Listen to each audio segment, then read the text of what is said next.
Selamat malam Tribuners, kali ini bersama Mufti Fauziah di Breaking News. Dan Tribuners, pemerintah kembali mengumumkan angka pasien COVID-19 di Indonesia per Rabu 25 Agustus 2021. Berdasarkan data dari Satgas COVID-19, terdapat penambahan pasien terkonfirmasi positif sebanyak 18.671 orang. Tambahan kasus hari ini mengalami penurunan dibandingkan hari sebelumnya. Diinformasikan dengan begitu, maka total penambahan kasus COVID-19 di tanah air yakni sejumlah 4.026.837 orang. Selain itu, Satgas COVID-19 juga telah mencatat pasien sembuh yakni sebanyak 33.703 orang. Sehingga total kesembuhan pasien COVID-19 yaitu sebanyak 3.639.867 kesembuhan. Sementara itu, terdapat penambahan pasien positif COVID-19 yang meninggal dunia sebanyak 1.041 orang. Sehingga sejak awal pandemi, total orang meninggal terkait COVID-19 berjumlah 129.293 orang. Jumlah tersebut mengindikasikan bahwa penyebaran virus corona, terutama di Indonesia, masih ada. Untuk itu, jangan lengah, tetap disiplin menerapkan protokol kesehatan dimanapun Anda berada. Selain itu, ikuti program vaksinasi untuk melindungi diri dan juga orang lain. Diketahui sejak program vaksinasi COVID-19 dimulai pada 13 Januari 2021 lalu, pemerintah sudah menyuntikkan dosis pertama kepada lebih dari 58 juta penduduk. Sedangkan dosis kedua sudah diberikan kepada lebih dari 31 juta orang.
Meski sudah lebih dari 1 tahun, pandemi COVID-19 masih terus menyerang penduduk dunia.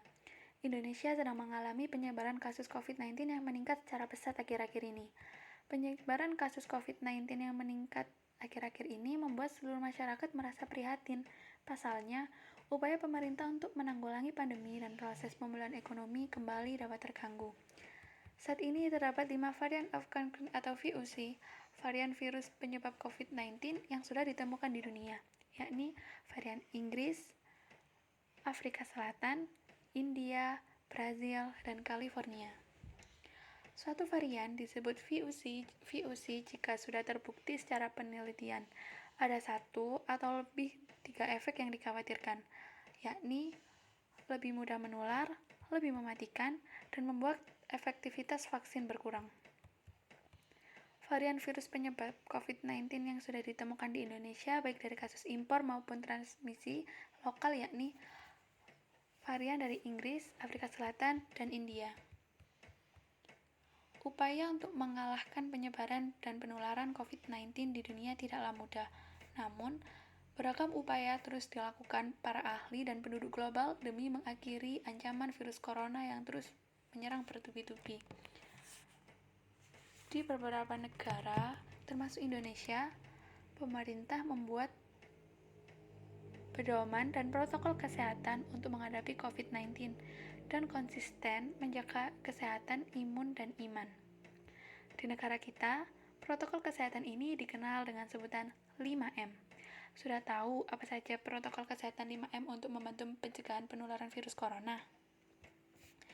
Protokol kesehatan 5M sendiri terdiri dari 1. Mencuci tangan. Rutin mencuci tangan hingga bersih adalah salah satu protokol kesehatan yang cukup efektif untuk mencegah penularan COVID-19. Untuk hasil yang maksimal, cucilah tangan setidaknya 20 detik beberapa kali sehari, terutama saat sebelum memasak atau makan, setelah menggunakan kamar mandi, setelah menutup hidung saat batuk atau bersin. Dan untuk membunuh virus dan kuman-kuman lainnya, gunakan sabun dan air atau pembersih tangan dengan alkohol setidaknya dengan kadar 60%. Yang kedua, memakai masker. Pada awal pandemi COVID-19 tahun lalu, Organisasi Kesehatan WHO mengatakan bahwa penggunaan masker hanya direkomendasikan untuk orang sakit, bukannya orang sehat.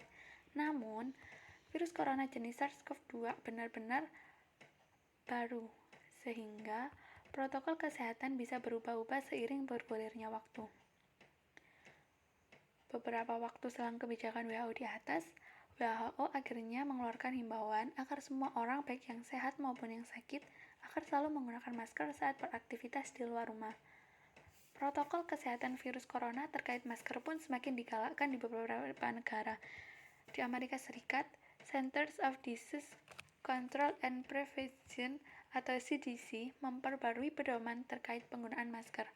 CDC menghimbau masyarakat Amerika Serikat harus memakai masker meski berada di dalam rumah pada kondisi tertentu. Menurut CDC, penggunaan masker di dalam rumah perlu dilakukan ketika terdapat anggota keluarga yang terinfeksi COVID-19.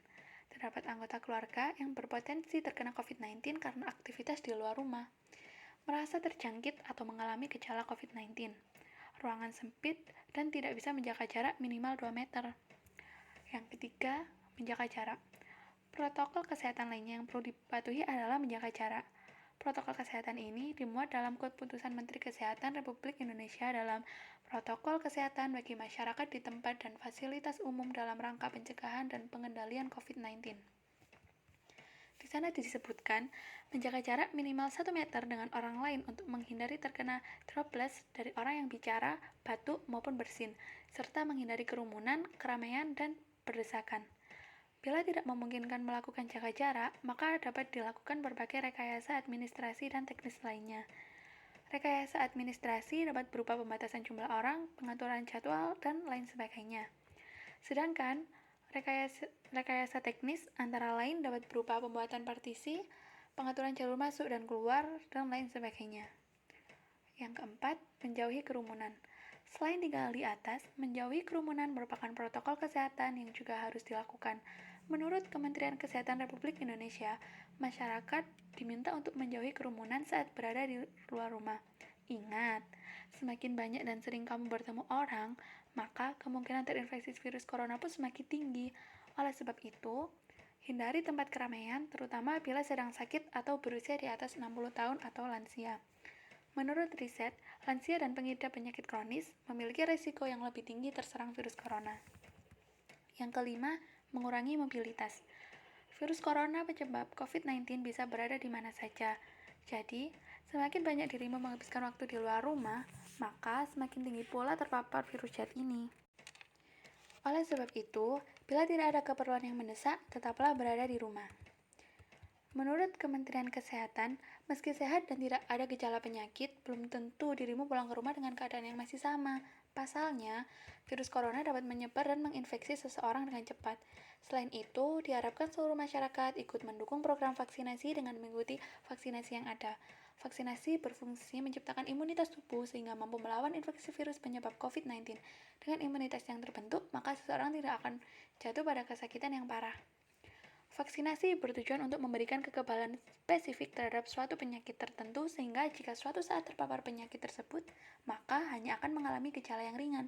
Sebaliknya, apabila tidak melakukan vaksinasi, maka tidak akan memiliki kekebalan tubuh yang spesifik terhadap penyakit yang seharusnya dapat dicegah dengan pemberian vaksin tersebut. Apabila cakupan vaksinasi tinggi dan merata, maka akan terbentuk suatu kekebalan kelompok atau herd immunity. Selain itu, vaksinasi COVID-19 juga dapat menjaga produktivitas dan mengurangi dampak sosial serta ekonomi. Vaksinasi COVID-19 dilakukan setelah kepastian keamanan dan keampuhannya ada.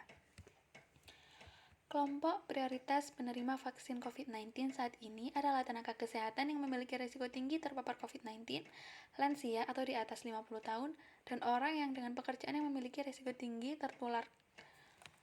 Kemudian, vaksinasi akan dilanjutkan ke kelompok penerima lainnya, mulai dari masyarakat usia 18 tahun ke atas. Berdasarkan rekomendasi terbaru dari Perhimpunan Dokter Spesialis Penyakit Dalam atau PAPDI, saat ini penyintas COVID-19 harus segera mendapatkan vaksin COVID-19 dengan rentan waktu 3 bulan setelah dinyatakan bebas COVID-19. Hal tersebut dilakukan untuk mencegah terinfeksi COVID-19 untuk kedua kalinya, tetapi dengan varian yang berbeda. Jaga diri dan orang lain. Vaksin-vaksin yang tersedia menunjukkan efektivitas tinggi dalam melindungi penerimanya dari kejadian sakit berat akibat COVID-19. Akan tetapi, orang yang sudah divaksin masih mungkin menularkan COVID-19 meskipun tanpa gejala. Sebab itulah, kita harus tetap mengikuti protokol kesehatan demi diri sendiri dan orang lain. Hindari kerumunan, jaga jarak, rajin mencuci tangan, dan selalu kenakan masker di luar rumah. Wassalamualaikum warahmatullahi wabarakatuh.